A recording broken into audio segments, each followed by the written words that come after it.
अब तक आपने सुना कि कैसे तुलसी और ख़याली ने अपनी लफाजी से अदालत में अपनी आपसी रंजिश के अभी तक ज़िंदा होने की तस्दीक की थी। इजलास कोर्ट साहब और दर्शक चकित थे कि ये कैसे फ़रीक़ैन हैं जो अपना मुकदमा कायम रखने के लिए एड़ी चोटी का ज़ोर लगा रहे हैं। अपने कथन के समर्थन में तुलसी ने वो वाक़या इजलास को नज़र किया था जिसमें ख़याली उनके स्वर्गवासी माता पिता के नामों को रख कर अपनी गैया और बछड़े को खरी खोटी सुनाता था, जिससे उनका खून खौल जाता था। सुनवाई इस रोचक मोड़ पर जैसे ही पहुंची कि लंच का अवकाश हो गया था। अब अगले अध्याय 8 में भोजन काल के बाद की सुनवाई की दास्तान सुनिए।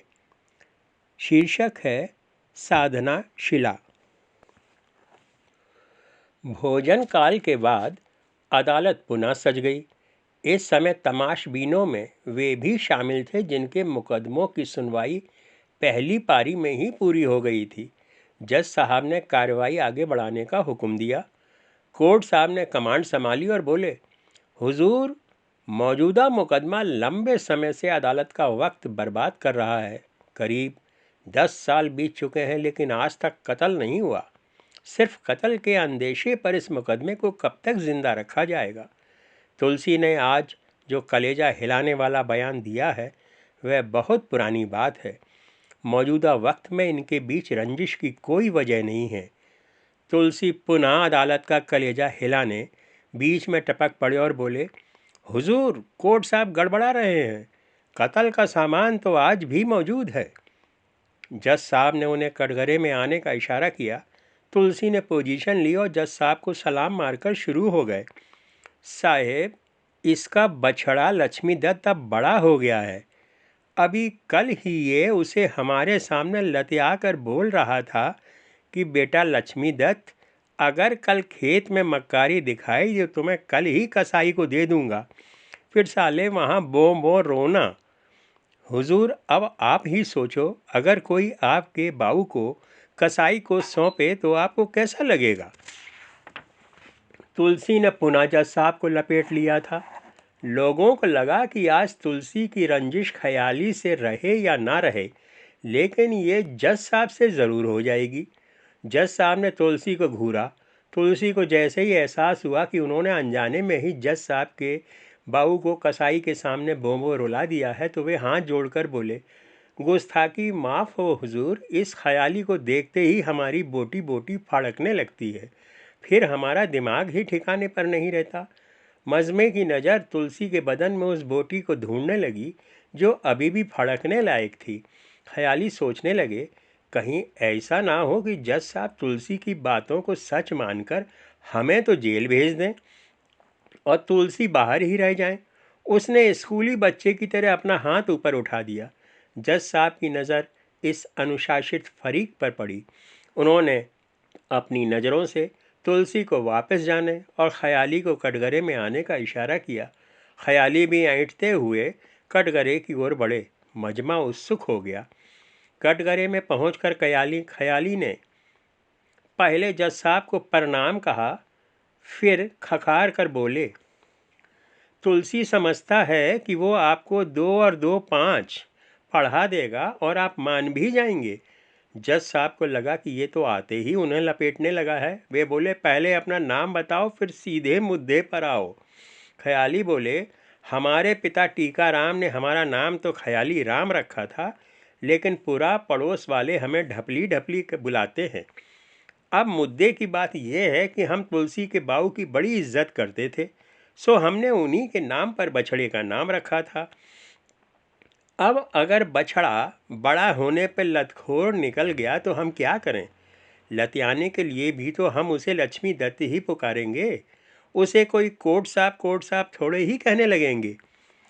कोर्ट साहब ने उसे जलती हुई नज़रों से घूरा। अब जज साहब के ओठों पर भी मुस्कान आ गई।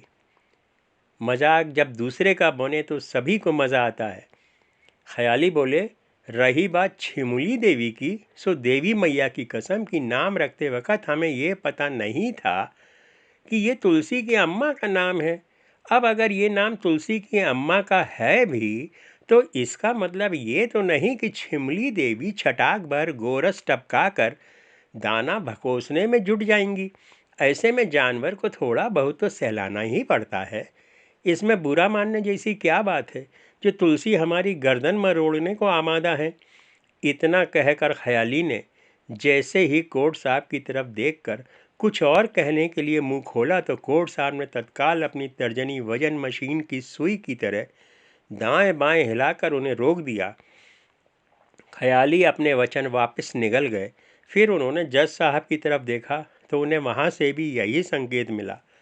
वे बोले, अब साहब पूरी बात समझाने के लिए कोई तो चाहिए। सब लोग ऐसे ही नई नई बोलते हैं तभी तो इंसाफ का गला घुट जाता है। बेचारे गरीब की बात तो पेट की पेट में ही रह जाती है। ख्याली ने भरी अदालत सभी पर इंसाफ के कत्ल का इल्ज़ाम लगा दिया था। सब लोग इस इल्ज़ाम का अंजाम तो भोगने को तैयार थे, लेकिन कोई भी अपनी अम्मा बाऊ को ख्याली की उपमाओं के लिए ऑफ़र करने को तैयार नहीं था। जज साहब की नौकरी में यह पहला मौका था जब उन्हें मुकदमे का और छोर ही नहीं मिल रहा था। ख्याली की बात से उन्हें भी लगा कि तुलसी खामोखा ही बात का बतंगड़ बनाकर ख्याली को निपटाने के चक्कर में है। वे जोश में बोले, ढपली तुम डरो मत। मेरा मतलब ख्याली, तुम डरो नहीं और तसल्ली से पूरी बात बताओ। बस इतना ख्याल रखो कि इसमें दूसरों के माता पिता को मत घसीटो। ख्याली ने विजयी दृष्टि से मजमे को देखा। वे बोले, हुजूर, अब बोलने को रह ही क्या गया है। आप तो बस अब फैसला कर दें कि कौन किसका कत्ल कर सकता है, लेकिन एक बात पक्की है कि कत्ल होगा ज़रूर। कोर्ट साहब को लगा कि मुकदमा तो पटरी पर पीछे की ओर लौटने लगा है। इन दोनों गवाहियों ने उनकी अब तक की सारी मेहनत पर पानी फेर दिया था। अदालत उनकी घरेलू दास्तान सुनने को मजबूर थी। ख्याली ने बड़ी सफाई से सारा इल्ज़ाम तुलसी पर ठेल दिया था, जबकि इससे पहले तुलसी ने सारी खुराफात की जड़ ख्याली को ही बताया था। कोर्ट साहब खुद चकरा गए थे। उन्हें समझ नहीं आ रहा था कि वे सरकार की तरफ से बोले या फरीकैन के पाले में उतर जाएं। उन्होंने जज साहब से कहा, सरकार, आज केस में कुछ पेचीदगी आ गई है, लिहाजा बाकी सुनवाई के लिए कोई तारीख मुकर्रर कर दी जाए। जज साहब भी उनके ऊल जलूल तर्कों में उलझ गए थे। उनका सिर दुखने लगा था। उन्हें भी लगा कि फ़िलहाल तारीख देना ही मुनासिब होगा। अब तक का सारा समय तो ये ही खा गए थे, लेकिन बाकी बचे हुए में वे दो चार दूसरे मुकदमे भी निपटाना चाहते थे। उन्होंने 3 दिन बाद की तारीख दे दी। अदालत बिखर गई। तुलसी और ख्याली भी बाहर आ गए। दोनों खामोश थे। आज अदालत में बहस कुछ ज़्यादा ही असरदार हो गई थी। चाय के होटल से ढपली उठाते वक्त ख्याली बोले, यार तुलसी, आज तो मजाक मजाक में सुजाक हो जाता।